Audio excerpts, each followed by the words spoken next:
Hi there and welcome to today's video. My name is Julie Kettlewell and I'm an independent Stampin' Up demonstrator, and I'm based at the Paper Haven Craft Studio in West Yorkshire in the UK. And today I'm going to share with you this card.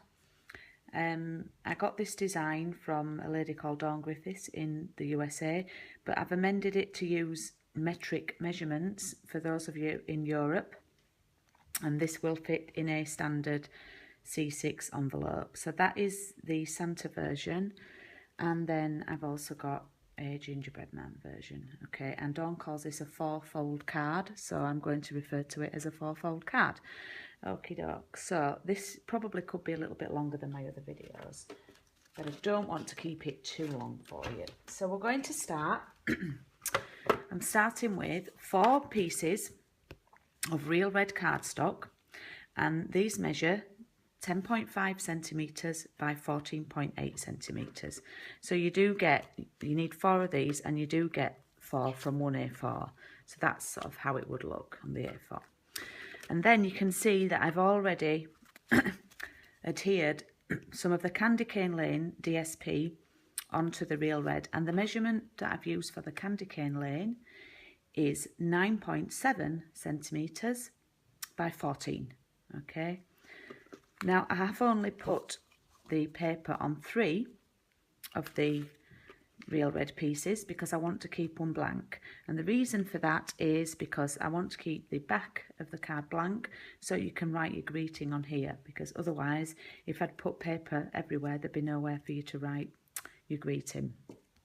So that's just a little tip for you there, and it saves the designer paper.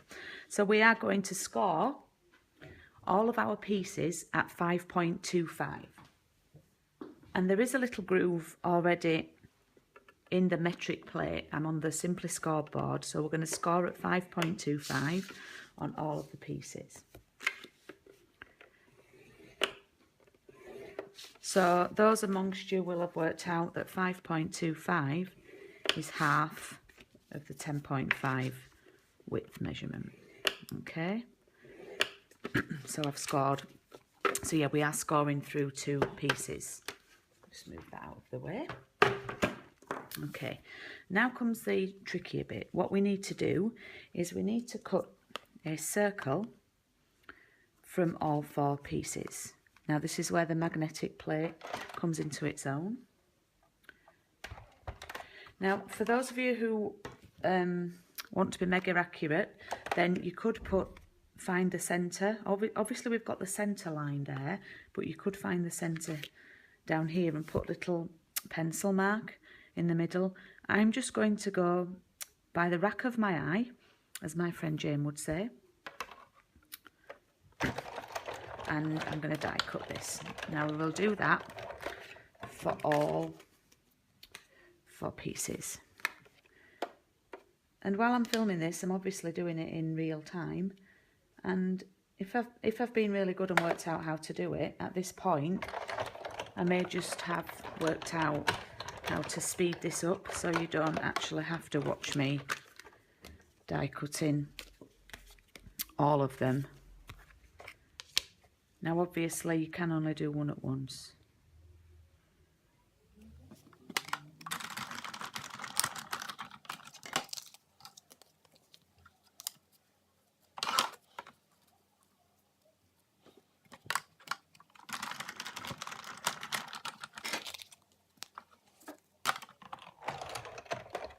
So I now have 3 pieces with circles in the middle and 1 with the crumb cake, one of the plain background. And what I want to do now is I want to create this border, okay, just to neaten them up a bit if you don't quite get them all exactly the same. So if I stand mine up all behind each other, I've not done too badly for getting those accurate. There's just a little bit there, so I've not done too badly. Okay, so what I'm going to do to create the borders is I'm going to take a piece of real red card, and I'm going to take the die that I just used, And then I'm taking another one that's actually 2 sizes, well, it's not the next size up, it's the one up from that. Okay, so you can see like that. And you obviously have to do this 4 times as well. So we're using quite a bit of card in this card, but it is an impressive card. And then you end up with your border.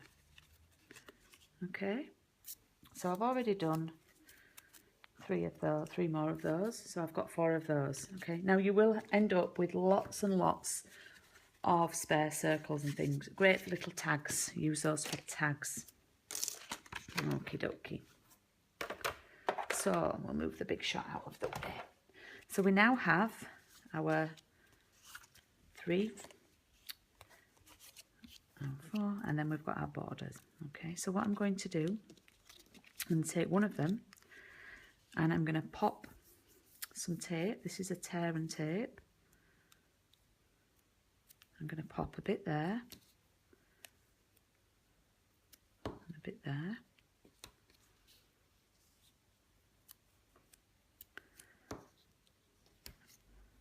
A bit there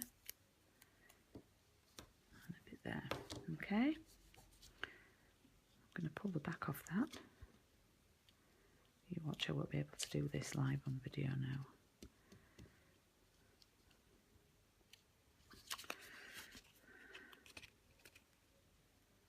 This is where Julie should stop biting her nails.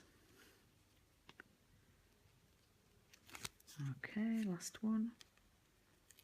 Okay, I'm going to take some of the candy cane lane twine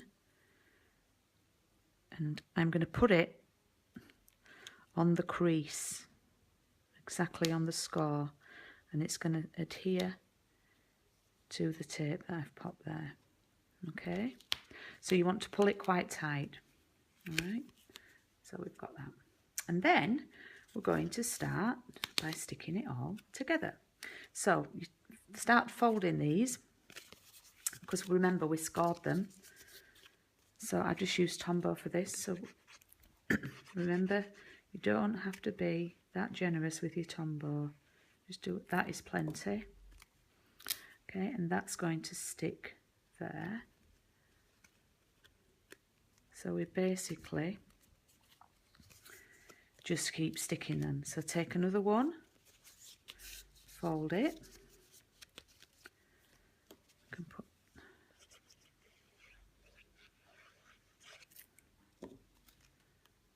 and then stick that there.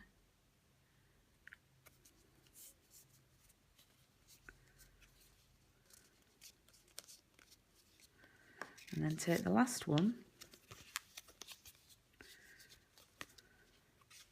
and that's going to stick to the one on the left and then the one on the right. Okay, so probably best putting it there. Now I can't remember when I made this, because I made this back in, I think in October, at what point I did the little border things that I made, the little circles. So this is the way I'm doing it now on the video, but it probably wasn't the way I did it originally. So then you can see this card does go flat. So we've got it like that, but it does go flat for sending. Then what we can do is we're going to adhere these onto our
final one on the back there.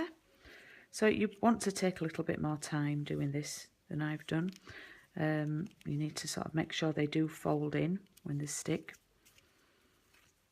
Okay, so there you have your card, and you would want to trim any excess string from there, and then you add your little image that you want to add in the middle, and that folds. So I'll show you again the ones that I've made. So that one's got Santa in the middle, and I've just added a little greeting there, so Santa can spin a little bit. The cookie cutter are just small enough to fit in there. Okay, so I hope you've enjoyed this video. This would work with any design of cards, not just Christmas cards, and I'm looking forward to coming up with some designs that will be using products from the new Spring Summer catalogue. Thank you for watching. See you next time. Bye.